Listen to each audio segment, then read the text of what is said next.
Hello everyone, আমার নাম বাপি দাস ও তোমরা দেখতে শুরু করেছো লাইফ চেঞ্জিং। আজকের আমাদের আলোচ্য বিষয় হচ্ছে তোমাদের যে চলতড়িৎ চলছিল সেই চলতড়িতেরই একটি অংশ, যেটির নাম হচ্ছে কি তড়িৎ চালক বল এবং কোষের অভ্যন্তরীণ রোধ। সেটি সম্পর্কে আমি আজকে তোমাদের কাছে নিয়ে এসেছি। তো তোমরা মনোযোগ সহকারে দেখবে এবং এখনো অবধি যদি আমার চ্যানেলটি তোমরা যদি সাবস্ক্রাইব করে থাকো তাহলে অবশ্যই করে নেবে এবং তোমাদের বন্ধুদের মধ্যে শেয়ার করবে। ভালো লাগলে অবশ্যই লাইক করবে। কিছু বুঝতে অসুবিধা হলে বা বোঝার কিছু থাকলে অবশ্যই আমাকে কমেন্ট বক্সে কমেন্ট করে জানাবে। চলো তার আগে তোমাদের একটা কথা মনে করিয়ে দিই যে তোমরা যদি এখনো অবধি চলতড়িৎ আগের পার্টগুলি না দেখা থাকো তাহলে অবশ্যই দেখে নেবে। ওগুলি দেখলে তোমাদের চলতড়িতের বিন্দুমাত্র কোনো প্রবলেম থাকবে না, কোনো ডাউট আর থাকবে না। তাছাড়া ক্লাস 10-এর যে প্রথম থেকে আমি তোমাদের ভৌতবিজ্ঞানের প্রত্যেকটি চ্যাপ্টার আমি তোমাদের করেছি। অর্থাৎ সবচেয়ে প্রথমে আছে আমাদের পরিবেশের জন্য ভাবনা, তারপর আছে গ্যাসের আচরণ, তারপর আছে রাসায়নিক গণনা, তারপর আছে তাপ, তারপর আছে আলোক, তারপর আছে চলতড়িৎ। অর্থাৎ অতগুলি হয়ে গেছে, তারপর আমি তোমাদের শুরু করেছি চলতড়িৎ। তো তোমরা মনোযোগ সহকারে দেখবে। যদি কিছু প্রবলেম থাকে অবশ্যই আমাকে কমেন্ট বক্সে কমেন্ট করে বলবে। চলো তাহলে শুরু করা যাক। দেখো তড়িৎচালক বল। দেখো তড়িৎচালক বল সম্পর্কে আমি তোমাদের আগের দিনেই বলেছিলাম। অর্থাৎ তড়িৎচালক বলেরও একটি হয়ে গেছে। তড়িৎচালক বল মানে কি বলেছিলাম, একটি কোনো পরিবাহীর মধ্যে দুই প্রান্তে যে বিভব প্রভেদ সৃষ্টি করে সেটির জন্য একটি বলের প্রয়োজন। ওই বলটি হচ্ছে তড়িৎচালক বল। অর্থাৎ কি, সাপোজ এটা ধরে নাও তোমরা একটি পরিবাহী, এর মধ্য দিয়ে তড়িৎ প্রবাহিত হবে। তো তড়িৎ প্রবাহী কখন হবে? যখন দুই প্রান্তের বিভব প্রভেদ আলাদা হবে, অর্থাৎ বিভব পার্থক্য থাকবে। বিভব পার্থক্য সৃষ্টি করাই হচ্ছে তড়িৎচালক বলের কাজ। বিভব পার্থক্য না থাকলে কি হবে? তড়িৎ প্রবাহিত হবে না। বলেছিলাম তড়িৎ কোন দিক থেকে কোন দিকে প্রবাহিত হয়? উচ্চ বিভব থেকে নিম্ন বিভবের দিকে প্রবাহিত হয়, বা ইলেকট্রন যেদিকে ছোটে তার অপোজিট দিকে কি কারেন্ট প্রবাহিত হয়। এই টুকরো জিনিসগুলো তোমরা কিন্তু মনে রাখবে। তাহলে দেখো তড়িৎচালক বল সম্পর্কে আমাদের কোনো বিন্দুমাত্র প্রবলেম থাকা উচিত নয়। যদি তোমাদের তাও কোনো অসুবিধা থাকে শুধু তোমরা তড়িৎচালক বল সম্পর্কে লিখবে, তড়িৎচালক বল বা বাপি দাস লিখবে, পুরোটি চলে আসবে। ঠিক আছে? তো চলো তাহলে দেখো তড়িৎচালক বল সম্পর্কে কোনো অসুবিধা নেই, আগে হয়ে গেছে। দেখো এরপর কি আছে, কোষের অভ্যন্তরীণ রোধ। দেখো তার আগে তোমাদের একটি কথা বলে দিই, রোধও আমাদের হয়ে গেছে। অহমের সূত্র করেছিলাম আগের দিন। তো অহমের সূত্রে আমরা রোধ সম্পর্কে পড়েছি। ঠিক আছে? তো তো অহমের সূত্র থেকে আমরা রোধটা পেয়ে গেছি। এবার দেখো কোষের অভ্যন্তরীণ। দেখো অভ্যন্তরীণ জিনিসটা কি? অভ্যন্তরীণ শব্দের অর্থ হচ্ছে ভেতরে। অভ্যন্তরীণ শব্দের অর্থ হচ্ছে ভেতরে। তাহলে আশা করছি তোমরা এরপর নিজেরাই বুঝতে পেরে গেছো যে অভ্যন্তরীণ রোধ কি। তাহলে কি, যদি একটা কোনো তড়িৎ কোষ থাকে, ওর মধ্যে একটা, ওর ভেতরে একটা রোধের সৃষ্টি করে, একটি রোধের সৃষ্টি করে, এটি হচ্ছে তড়িৎচালক রোধ। বুঝতে পারছো? মানে অর্থাৎ অভ্যন্তরীণ রোধ। অভ্যন্তরীণ মানে হচ্ছে ওর ভেতরের মধ্যে একটি রোধ থাকবে। বুঝতে পেরেছো? তো মনে রাখো এই যে অভ্যন্তরীণ রোধ, এটিকে ডিনোট করা হয় ছোট হাতের আর দিয়ে। বড় হাতের আর দিয়ে তো আমরা আগের দিন পড়েছি কি ডিনোট করা হয়? রোধ। তাহলে অভ্যন্তরীণ রোধটাকে ডিনোট করা হয় কি? ছোট হাতের আর।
দেখো তাহলে কি বলবো, তড়িৎ কোষের মধ্যস্থ সক্রিয় পদার্থ বা তরলের মধ্যে একটা অভ্যন্তরীণ রোধ একটা কি হয়ে থাকে, সৃষ্টি হয়ে থাকে, যেটা কি কাজ করে, যখন কোনো পরিবাহের মধ্য দিয়ে যখন কারেন্ট যায়, তড়িৎ প্রবাহিত হয়, তখন তাকে বাধা সৃষ্টি করে। অর্থাৎ কি, যা তড়িৎ প্রবাহকে বাধা সৃষ্টি করে বা তড়িৎ কোষের মধ্যস্থ, বুঝতে পারছো তো, বা তড়িৎ কোষের মধ্যস্থ যদি একটি বাধা সৃষ্টি করে, সেটিকে বলা হচ্ছে কি, সেটিকে বলা হচ্ছে অভ্যন্তরীণ রোধ। এটিকে কি দিয়ে ডিনোট করা হয়, এটিকে ছোট হাতের আর দিয়ে ডিনোট করা হয়ে থাকে। বুঝতে পেরেছো তো? দেখো এটা লিখে নাও, খুবই ইম্পর্টেন্ট।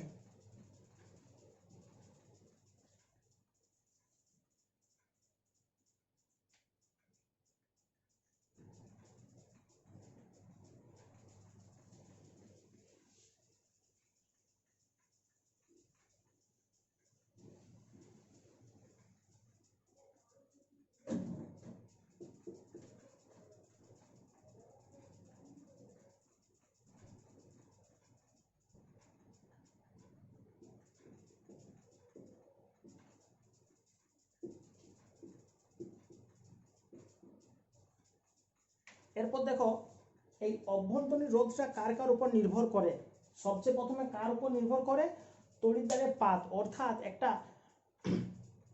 একটা কোনো যে কোষীয় অংশের মধ্যে বা যে পরিবাহী যার মধ্য দিয়ে তড়িৎ প্রবাহিত হয়ে থাকে, ওর মধ্য দিয়ে যে তড়িৎদ্বার যে পাতগুলো, বা এক কথায় তোমরা কেমিস্ট্রির ওই চ্যাপ্টারটি পড়েছি, তড়িৎ বিশ্লেষণ যে চ্যাপ্টারটি পড়েছে, মনে পড়ছে তো, একটি সে একদম পাত্র থাকে,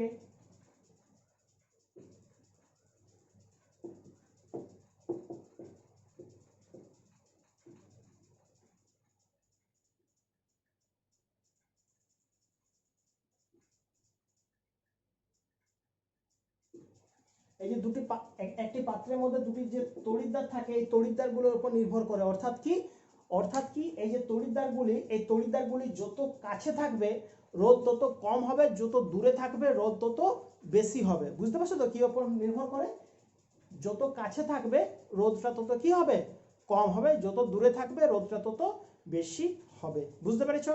কার উপর নির্ভর করে, এক নাম্বার দিয়ে বললাম।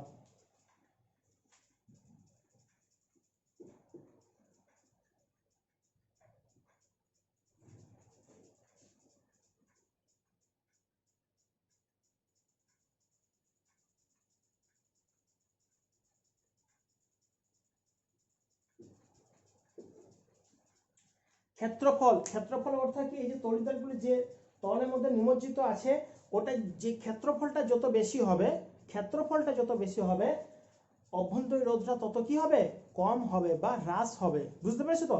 ক্ষেত্রফল বেশি হতে গেলে কি হয়ে থাকবে, রোধটা আমাদের কি হবে, হ্রাস হবে। বুঝতে পেরেছো?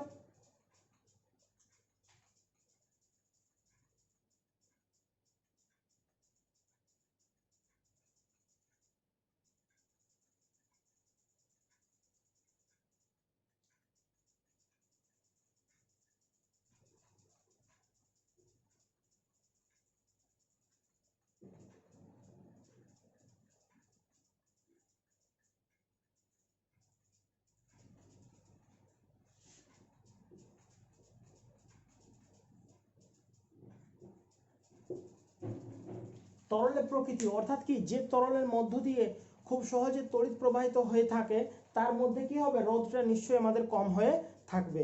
আর যার মধ্য দিয়ে তড়িৎ প্রবাহ ঠিক হয়ে থাকে না, তার রোধটা কি হয়ে যাবে, অনেক বেশি হয়ে থাকবে। তাহলে দেখো নর্মালি এই তিনটি জিনিসের উপর নির্ভর করে থাকে কি, অভ্যন্তরীণ রোধটা কার কার উপর, তাহলে তড়িৎদ্বারের যে পাত, অর্থাৎ এই যে তড়িৎদ্বারের যে পাতগুলি আছে, এই পাতগুলির উপর নির্ভর করে থাকে। পাতগুলি যত কাছে থাকবে রোধটা তত হ্রাস হবে, এবং পাতগুলি যত দূরে থাকবে রোধ তত বাড়বে। ক্ষেত্রফল, ক্ষেত্রফলটা যত বেশি হবে, এই যে তড়িৎদ্বারগুলি আছে, এগুলি যে তরলের মধ্যে নিমজ্জিত আছে, ওটার যে ক্ষেত্রফলটা যত বেশি হবে, কি হবে, তত আমাদের রোধটা কম হবে, অর্থাৎ অভ্যন্তরীণ রোধটা কম হয়ে থাকবে। এবং কি, তরলের প্রকৃতি, অর্থাৎ যে তরলের মধ্য দিয়ে খুব বেশি পরিমাণ তড়িৎ প্রবাহিত হয়ে থাকে, সেই তরলটি রোধ কি হবে, কম হবে। যে তরলের মধ্য দিয়ে ধরে নাও তড়িৎ প্রবাহ ভালো করে হয় না, তার রোধটা নিশ্চয়ই কি হবে, অনেক বেশি হবে। বুঝতে পেরেছো তো? মনে রাখো এইটা অনেকটা ঠিক কোন একটা, যেমন নর্মাল একটা পরিবাহী বলছি, যেমন ধরে নাও রূপোর ক্ষেত্রে একটু উদাহরণটা ভালো করে বুঝো, তাহলে বুঝতে পেরে যাবে। যেমন ধরো রূপোর মধ্যে তড়িৎ পরিবাহিতা সবচেয়ে ভালো করে, কেন বলো তো? কারণ রূপোর মধ্যে যে রোধটা আছে সেই রোধটা হচ্ছে সবচেয়ে কম। রূপোর মধ্যে রোধ হচ্ছে সবচেয়ে কম, যার জন্য তড়িৎ পরিবাহী সবচেয়ে ভালো হয়ে থাকে রূপোর মধ্যে। এর জন্য বলে থাকে সবচেয়ে ভালো পরিবাহীর নাম হচ্ছে, অর্থাৎ পরিবাহী বা সুপরিবাহী যাই বলো না কেন, সবচেয়ে ভালো সুপরিবাহীর নাম হচ্ছে রূপো। ঠিক আছে তো?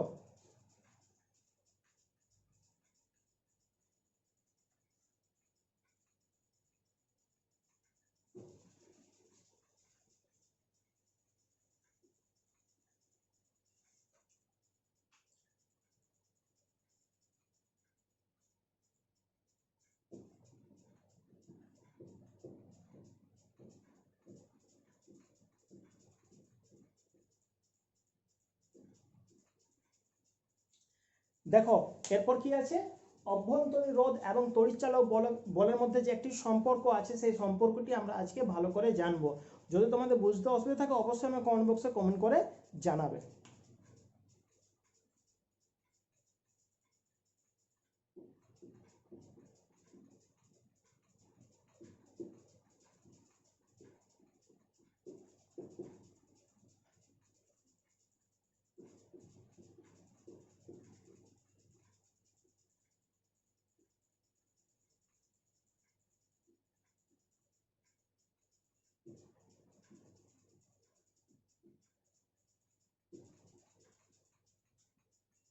দেখো সম্পর্কটা কি হচ্ছে, তড়িৎ প্রবাহ মাত্রা, অর্থাৎ কোন একটা কোষের মধ্যে যে তড়িৎ প্রবাহ মাত্রা হবে সেটা কার উপর নির্ভর করে? সেটা নির্ভর করে তড়িৎচালক বল এবং মোট রোধ। তাহলে দেখো তড়িৎ প্রবাহ মাত্রা জানো, তড়িৎচালক বল জানো, কি জানো না? মোট রোধ। এবার মোট রোধ শব্দটা কোথা থেকে আসবে?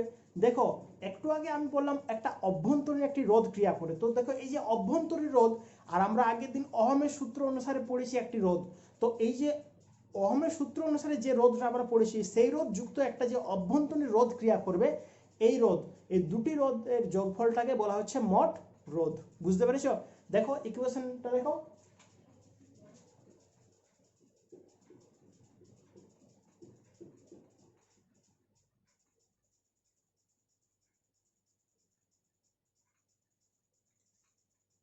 তাহলে দেখো এটি হচ্ছে আমাদের মেন সূত্র, এটি হচ্ছে মেন সূত্র, এটা কিন্তু মাথায় রাখবে। কেন বলছি? কারণ এটি তোমরা জানতে গেলে তোমরা আরো এর থেকে বিভিন্ন টাইপসের অঙ্ক দিয়ে থাকে, তোমরা খাতাতে এটা অবশ্যই নোট করে নেবে। এই সূত্রটা হচ্ছে সবচেয়ে ইম্পর্টেন্ট। এরপর দেখো তোমাদের প্রশ্নে কিরকম করে দেওয়া থাকবে। দেখো তোমাদের যদি মোট রোধ দেওয়া থাকে, তড়িৎচালক বল দেওয়া থাকে, তড়িৎ প্রবাহ মাত্রা দেওয়া থাকে, তাহলে আর এর মানটা অর্থাৎ অভ্যন্তরীণ রোধ একটা বের করতে হবে, তাহলে কিন্তু অঙ্ক হয়ে যাবে। ঠিক আছে তো? এরপর দেখো ইন্টারেস্টিং ব্যাপারটা কি, অনেক সময় কি করে একটা প্রবাহ বিভব প্রভেদে মান দেওয়া থাকে। ঠিক আছে তো? বিভব প্রভেদে মান দেওয়া থাকে, আর কি থাকে, আমাদের অভ্যন্তরীণ রোধ বের করতে হবে। তখন আমরা কিভাবে অঙ্কগুলো করব? দেখো মনোযোগ সহকারে দেখবে, অঙ্ক সূত্র এটির থেকে আমাদেরকে কি এমন কিছু একটা ফর্মুলা তৈরি করতে হবে যেটির মাধ্যমে আমরা কি বিভব প্রভেদের মানটা আমরা কি পুট করতে পারবো। দেখো বিভব প্রভেদ অর্থাৎ ভি, দেখো এই সূত্রের মধ্যে কোথাও তোমরা কি ভি দেখতে পাচ্ছ কি? না, ভি নেই। তাহলে আমাদেরকে কিছু এটার মধ্যে এমন কিছু একটা করতে হবে যেমন ভি চলে আসে, তাই না?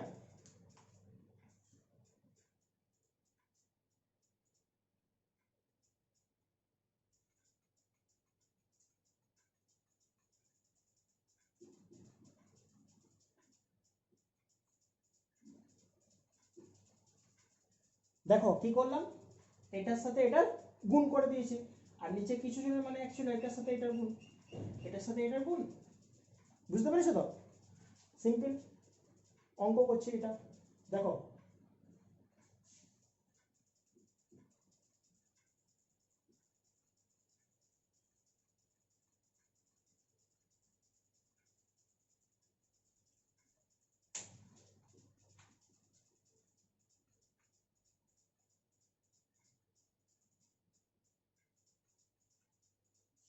দেখো কি করলাম, এই আয়ের সাথে আর গুণ করলে কি হলো আই আর, এবং আয়ের সাথে ছোট হাতের আর গুণ করে কি হলো আই আর, অর্থাৎ এই সূত্রটি আমরা পেয়ে গেলাম। আমি তোমাদের যখন অহমের সূত্র পড়িয়েছিলাম তখন ওখানে একটা জিনিস লিখিয়েছিলাম, তোমাদের হয়তো মনে আছে, ভি ইকুয়ালস টু আই আর, মনে পড়ছে তো?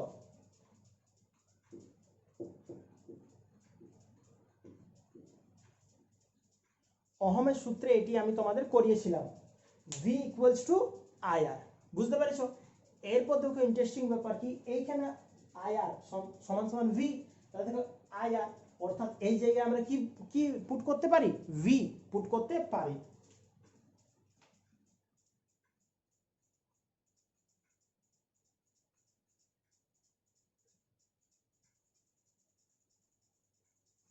দেখো তোমরা দেখতে পাচ্ছ E equals to V plus I R, অর্থাৎ কি যখন আমাদের বিভব প্রভেদ দেওয়া থাকবে তখন আমরা কি করে অঙ্কটা করব, এইভাবে করব।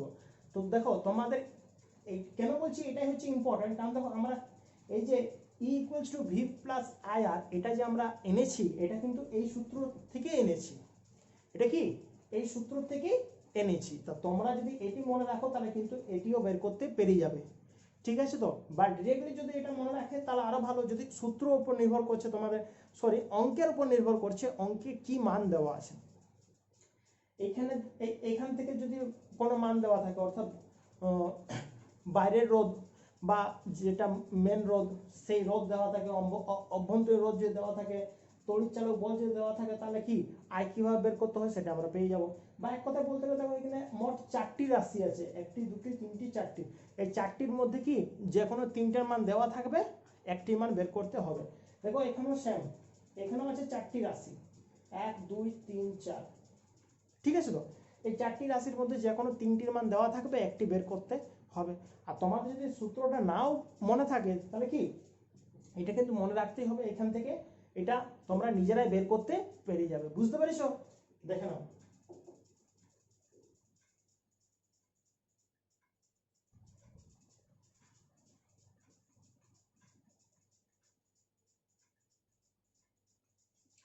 ঠিক আছে, তাহলে আশা করছি তোমাদের ভালো লেগে থাকেছে।